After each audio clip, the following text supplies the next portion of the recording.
Semua yang mengetahui itu memang berpotensi untuk dipanggil sebagai saksi, ya. Tapi tidak semua saksi adalah berperan dalam tindak pidana itu, tapi dia yang mengetahui, mengalami, dan lain-lain. Cukup. Pak, dalam waktu dekat ini dari 4 tersangka ini ada yang akan diperiksa, Pak, dan kapan?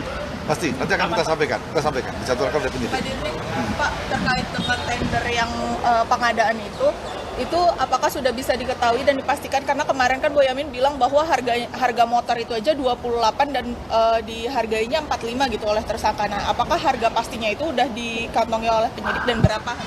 Masih proses. Itu tetap kita dalami.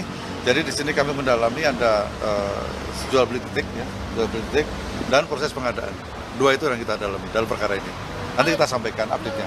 Kalau jumlah yayasannya? Kalau sejauh ini udah berapa afiliasi yayasan sih yang terafiliasi dengan ketiga tersangka ini sudah terhitung belum di Kejagung? Masih proses, masih bertambah, hasilnya masih berjalan terus. Ya. Nanti kita sampaikan. Sekarang yang ditemukan Kejagung udah berapa kira-kira, Pak? Ada berapa? Materi penyidikan belum, karena belum dipanggil ya. Nanti dulu. Total saksi sekarang udah berapa, Pak, kasus MBG ini, Pak? Lebih dari 20 lebih. Pak Izin mau konfirmasi apakah betul semenjak tersangka SS ini mengajukan diri sebagai JC, Kejagung itu sempat kebingungan untuk menetapkan status perkaranya terhadap yang bersangkutan karena dikhawatirkan kalau SS ini bunyi akan ada banyak tersangka lain yang akan ikut terlibat. Oh enggak ada itu, tidak benar. Kami selama ada alat bukti, itulah kami gunakan untuk menetapkan seorang sebagai tersangka. Baik, cukup ya? Tadi soal ini yang disebut Campeng John itu kan juga berarti kan ngasih sesuatu ya ke Heri, itu akan ditetapkan jadi tersangka atau bagaimana, Pak? Ya, pokoknya sama saat ini kami di dalam perkara itu masih masih kita menunggu dari penyidik. Dia ini ngasih karena juga memesan LHP ke Heri atau gimana sih? Nanti masuk pokok perkara. Kita lihat pokok perkara. Pak, kalau terkait 10 perusahaan batubara yang under voicing dilaporkan sama Pak Menki Purbaya, itu gimana update sekarang? Yang 10 perusahaan batubara yang under voicing sama Kita Menki fokus ini Purbaya. dulu ya. Kayaknya belum deh. Nanti dulu deh. Ya. Belum. Nanti ya. Oke. Cukup ya tadi ya. Nanti kita sampaikan. Soal Pak Heri Susanto, jadi waktu itu Majelis Etik Ombudsman sempat bilang Jaksa Agung sempat ngomong ke mereka kalau Heri Susanto terlibat dalam 14 kasus korupsi. Itu benar, Pak?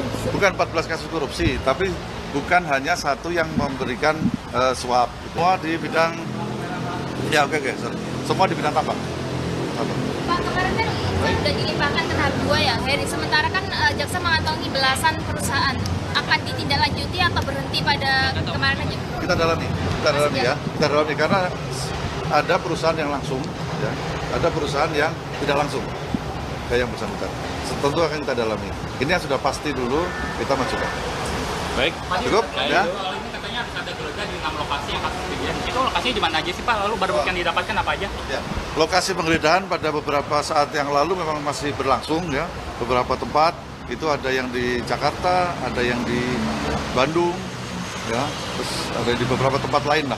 Apa yang kami dapatkan di situ adalah kami masih fokus pada dokumen-dokumen dan barang bukti elektronik yang mengarah kepada perbuatan para tersangka untuk melengkapi alat bukti yang ada. Oh, itu tempatnya kediaman atau kantor? Ada kantor, ada kediaman. Ya. Kenapa? Enggak. Kalau kediaman tiga-tiganya sudah. Ya. Kalau yang di Bandung itu apa? Ya, kediaman. Download Tribun X sekarang, menghadirkan lokal menjadi Indonesia.